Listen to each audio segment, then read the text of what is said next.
हमारे जो आज के प्रमुख पाहुणे आहे भागातल्या ईश्वराचे,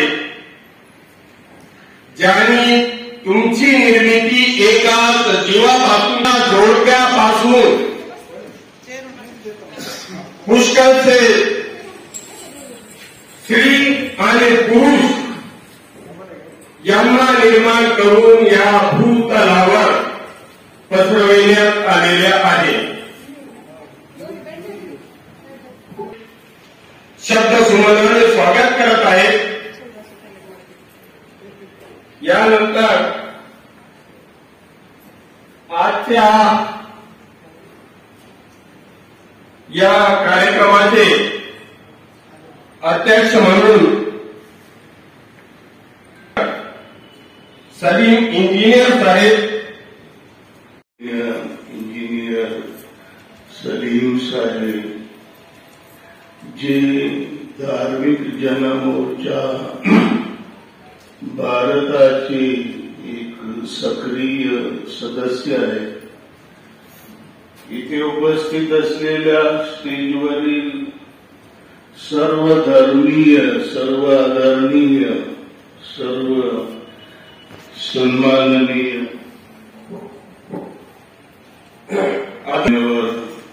बंधुवात ती सद्भावनेतूनच झालेली. आता आपण ऐकलं की पवित्र पुराणाची ही ठाम भूमिका आहे की या धर्तीवरची ही सारी माणसं एकाच माता पित्याची संतती आहे.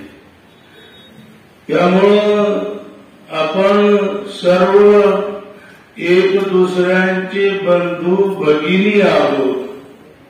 हाच पैगंबर मोहम्मद सल्लल्लाहु अलैहि वसल्लम त्यांनी म्हटलंय, अल खल्कु अयालुल्लाह. अरबीमध्ये छोटासा उपदेश, पण ज्याचा अर्थ आहे की या धर्तीवरची सारी माणसं अल्लाहच्या कुटुंबासमान आहे, एकाच कुटुंबाचे घटक आहे. आणि आपण पत्रिकेवर वाचलं की उपनिषदांचं म्हणणं आहे की वसुधैव कुटुंबकम, की या धर्तीवर वसुंधरेवर वास करणारे आपण सर्व एकाच कुटुंबाचे घटक आहोत. या भारतामध्ये, महाराष्ट्रामध्ये जो संतांचा वारसा आपल्याला लाभलेला आहे तो सुद्धा सद्भावनेचा आहे, बंधुत्वाचा आहे, समतेचा आहे.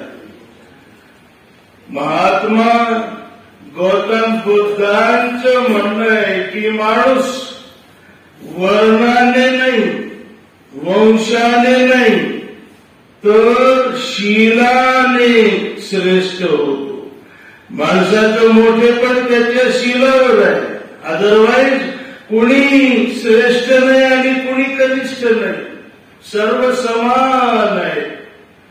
त्यानंतर मग आपण पाहतो की इथली जी संत परंपरा आहे ही सारी परंपरा प्रामुख्यानं संत जगद्गुरु तुकाराम महाराज यांचं म्हणणं आहे, अवघी एकाचीच वीण तेथे त्याचे भिन्ना भिन्न, एकाच मायची तुम्ही लेकरं आहात, मग हा भेदाभेद कसलाय?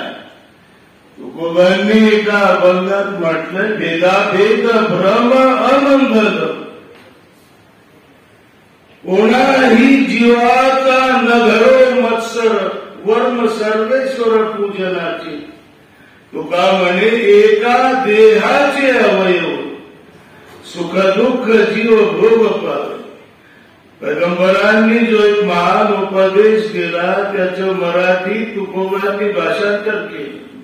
पैगंबरांचं म्हणणं आहे, तुम सब एक जान और एक जिस्म की तरह.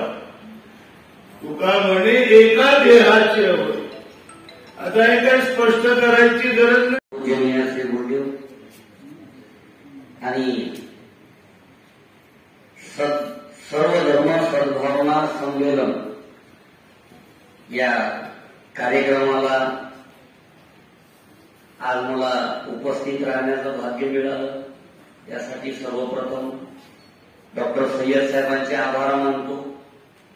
खर तर इथं ज्यांनी मला कीर्तन करणं शिकवलं गुरुवडे संदीपपाल महाराज आणि माझ्यासारखे 40 प्रबोधनकार निर्माण झाले गुरुवडे सत्यपाल महाराज, त्यांच्यामुळे मी इथं बोलतो. संदीपपाल महाराज इथं प्रमुख पाहुणे म्हणून होते आणि मी महाराजांसोबत डॉक्टर साहेबांच्या कार्यक्रमाला नेहमी येत राहतो. आज ती येऊ शकले नाही या कार्यक्रमाला, त्यामुळे ही जबाबदारी माझ्यावर आली. मी त्याकरता डॉक्टर साहेबांची धन्यवाद देतो. स्वामी अभयानंद गिरीजी महाराज, वेरूळ 108 महंत श्री हवक नितीन महाराज परभणी, संदीपपाल महाराजांच्या जागेवर मी आहे. मिठ्ठू यादव बारगळ अध्यक्ष भद्रा मारुती ट्रस्ट, श्री भदंत नागसेन बोधी थेरू, डॉक्टर रफिक सय्यद साहेब पारनेरकर, श्री अनंत गौरे, डॉक्टर सलमान सिद्दीकी, श्री आदरणीय भिक्खू अभयपुत्र महाथेरू, कुलजीत सिंग नील, श्री डीजी दळवी, श्री सुनील वाघ. आणि आज या कार्यक्रमाला आपण उपस्थित असलेले सर्व मान्यवर. आज गर्दी कमी आहे, पण गर्दीपेक्षा गर्दी जास्त आहे.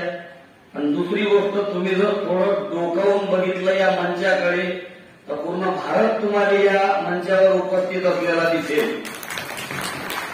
हिंदू, मुस्लिम, शीख, ईसाई, बौद्ध.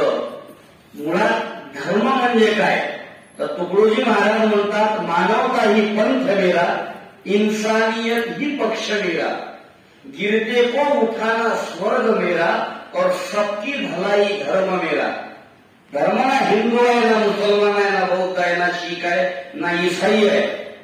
रोडवर ऍक्सिडेंट झाला, शेतात काम करणारा, बाहेर फॅक्टरीत काम करणारा किंवा ऑटो चालक किंवा रोडवर कुठलंही काम करणारा ज्यावेळेस येतो ऍक्सिडेंट बघून आणि पडलेल्या माणसाला, रक्तबंबाळ झालेल्या माणसाला ज्यावेळेस तो उचलतो त्यावेळेस तो त्याला हे विचारत नाही की तू कोण्या धर्माचा आहे, तू कोण्या जातीचा आहे. त्याचं पहिलं काम असतं अँब्युलन्सने फोन करणं. त्याचं पहिलं काम असतं की हा जीव वाचला पाहिजे. मग सगळ्यात मोठा धर्म तो आहे ज्याचं नाव माणुसकी आहे. पण तो धर्म आज संपत चालला, कारण धर्मामध्ये कट्टरता व्हायला लागली.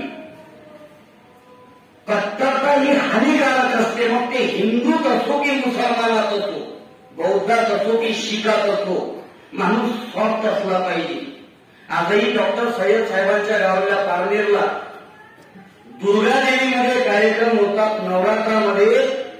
तर दुर्गादेवीचा उपवास डॉक्टर सय्यद साहेबांच्या घरच्या जेवणानं सुटतो. ही एकता आहे, याला एकत्रित आणणं म्हणतात. पण आज तुम्ही शाळेत जर बघितलं तर साने गुरुजीचा सर्व आम्हाला लेकरांच्या पुस्तकात दिसत नाही. खरा तो एकची धर्म जगाला प्रेम पाळले, ते प्रेम नाहीच झालं. म्हणून आज खऱ्या